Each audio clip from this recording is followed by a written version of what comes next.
नमस्कार दोस्तों बहुत सारे इस तरह के वीडियो आप देखेंगे जिसमें कोई यूट्यूबर या मोटिवेशनल स्पीकर अमीर और सक्सेसफुल बनने का फार्मूला बताता है कि कैसे हम अमीर और सक्सेसफुल बन सकते हैं। उस बारे में मैंने भी कुछ वीडियो बनाया हूं, लेकिन इस वीडियो में कुछ मैं अलग ही एक आइडिया देने वाला हूं। दोस्तों, अमीर कैसे बने। मैं अमीर आदमी नहीं हूं, लेकिन मैं यह ज़रूर कहता हूं कि अगर मैं ठान लेता कि मुझे अमीर बनना है तो मैं ज़रूर अमीर बन जाता। जिस तरह से मैंने ठान लिया कि मुझे गरीबी नहीं रहना है, मुझे गरीबी किसी भी कीमत पर मंजूर नहीं है। अगर मेरे भाग में भगवान ने भी गरीबी लिखा है तो मैं भगवान को बोला कि मेरे भाग में अगला लाइन लिख दो कि तुम चोर बनोगे, तुम गुंडा बनोगे, तुम डकैत बनोगे, तुम बदमाश आदमी बनोगे। लिखो, भगवान को मैं बोलता था लिखो। तो भगवान बोला नहीं यार, तुम ऐसे मेरे से बात मत करो, आपको लगेगा कि मैं मजाक कर रहा हूँ।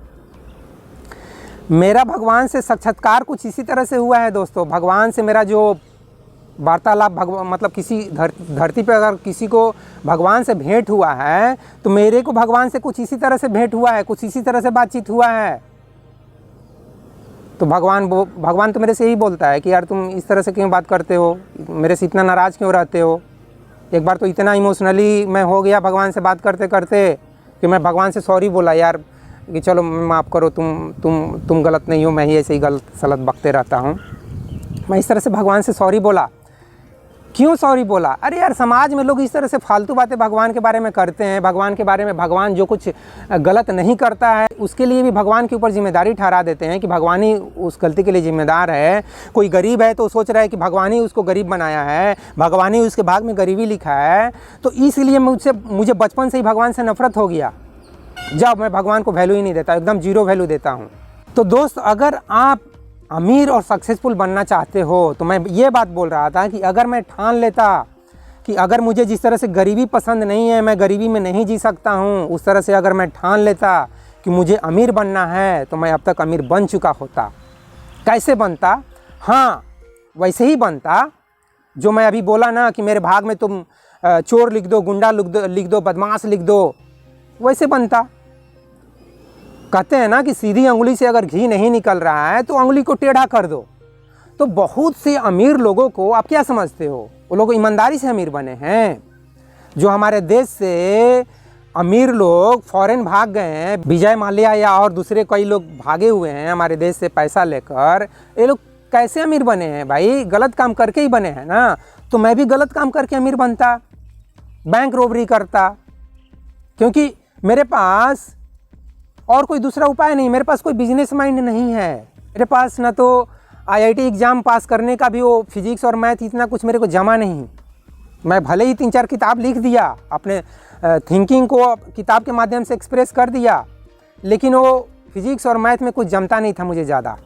कॉन्सेप्ट समझ में आ जाते थे, केमिस्ट्री का कॉन्सेप्ट तो बहुत अच्छे से समझ में आ जाता था, मैथ का कॉन्सेप्ट समझने में थोड़ा ज़्यादा दिक्कत होता था, लेकिन उतना जमा नहीं जिस तरह से मेरे बेटे का दिमाग में जम गया। और इसलिए वो आईटी एग्ज़ाम फर्स्ट अटेम्प्ट में ही क्वालिफाई कर गया, बिना कोई एक्स्ट्रा ईयर लिए, बिना कोई एक्स्ट्रा प्रिपरेशन किए।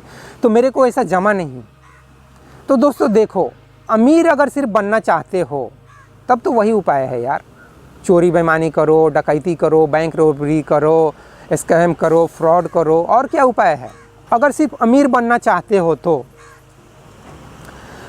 सक्सेसफुल बनना चाहते हो तो यार अमीर बनने की ज़रूरत नहीं है। गौतम बुद्ध ना अमीर बाप के बेटे थे, वो और अमीर नहीं बने, और अमीर बन सकते थे, लेकिन वो और गरीब बन गए। वो अलग ही एक फंडा, वो अलग ही टाइप का एक इंसान है। गौतम बुद्ध को भी यहाँ मैं एक इंसान बोल रहा हूँ, तो अलग ही टाइप का एक इंसान निकले। उसी तरह से महावीर भी अलग ही टाइप के इंसान निकले, लेकिन वो लोग सक्सेसफुल माने जाते हैं भाई। गौतम बुद्ध, महावीर, कृष्ण तो चलो अमीर थे, राजा थे, उनको भगवान समझा जाता है, अच्छी बात है। तो यार सक्सेसफुल बनने का मतलब ये नहीं कि आप अमीर बनो। कबीरदास साधारण इंसान है यार, लेकिन वो भी सक्सेसफुल हैं। तो सक्सेसफुल बनने का मतलब ये है दोस्तों कि आपके अंदर जो कुछ भी टैलेंट है, जो भी कुछ भी आर्ट है, जो कुछ भी क्रिएटिविटी है, जो कुछ भी इंटेलिजेंस है, उसको आप बाहर निकालिए। जस्ट लाइक जैसे एक फ्लावर अपने अंदर की खुशबू को बाहर निकालता है, उसी तरह से आप अपने अंदर के आर्ट को, क्रिएटिविटी को, इंटेलिजेंस को, टैलेंट को, उसको बाहर निकालिए। उसको बाहर निकालेंगे तो अगर लोगों को अच्छा लगेगा तो आप एक सक्सेसफुल इंसान काउंट होंगे। कबीरदास को हम सक्सेसफुल क्यों बोलते हैं? क्योंकि उनकी बाणी में इतना दम था, इतना जोश था, इतनी जागरूकता थी कि हमको लगा कि यार क्या बंदे में दम है, क्या बात बोलता है। तो सक्सेसफुल बनने का ये फार्मूला है दोस्तों। और अमीर बनने का है, अमीर बनने के लिए आप चाहो तो जिस तरह से बहुत सारे बिजनेसमैन, इंडस्ट्रियलिस्ट इस तरह से मेहनत करते हैं, अपना दिमाग लगाते हैं बिजनेस चलाने के लिए, उस तरह से भी आप मेहनत करके बिजनेसमैन बन के अमीर बन सकते हो। अदरवाइज अगर शॉर्टकट में अगर अमीर सिर्फ बनना चाहते हो, कुछ नहीं, आप ना तो इंडस्ट्रियलिस्ट बनकर अमीर बनना चाहते हो, ना बिजनेसमैन बन के अमीर बनना चाहते हो, ना शेयर मार्केट में पैसे लगा के अमीर बनना चाहते हो, सिर्फ और सिर्फ आपका टारगेट ही है कि मैं अमीर बनूंगा, तब तो यार शॉर्टकट में वही फार्मूला है, चोरी, बेईमानी, डकैती यही सब करो, अमीर बनो। तो दोस्तों मैं यह नहीं कहता हूँ कि मेरे आइडिया को आप फॉलो ही करो, आप फैसला खुद ही करो कि आप किस तरीके से अमीर बनना चाहते हो। आप विजय माल्या की तरह अमीर बनना चाहते हो, या अंडानी अंबानी की तरह अमीर बनना चाहते हो, या सक्सेसफुल बनना चाहते हो तो कबीरदास और गौतम बुद्ध की तरह सक्सेसफुल बनना चाहते हो, चेतन भगत के जैसा, या संदीप महेश्वरी के जैसा, या विवेक बिंद्रा के जैसा सक्सेसफुल बनना चाहते हो, कि या अमिताभ बच्चन जी की तरह सक्सेसफुल बनना चाहते हो, लता जी के जैसा सक्सेसफुल बनना चाहते हो, किस तरह का आप सक्सेसफुल इंसान बनना चाहते हो वो आप ही फैसला करो। Decide your self. मेरे आइडिया को सिर्फ एक आइडिया के रूप में ही लो, उससे ज़्यादा मत लो। आपको अच्छा लगता है आइडिया को लो, नहीं तो रिजेक्ट करो। जैसे एक दोस्त दूसरे दोस्त को आइडिया देता है, दूसरा दोस्त को आइडिया पसंद आया तो ले लिया, नहीं पसंद आया तो छोड़ दिया। तो मुझे भी एक दोस्त की तरह ही देखो, उससे ज़्यादा कुछ मत देखो। तो इस वीडियो में बस इतना ही दोस्तों। जय हिंद, जय भारत और जय विश्व, जय भगवान। Thank you very much friends.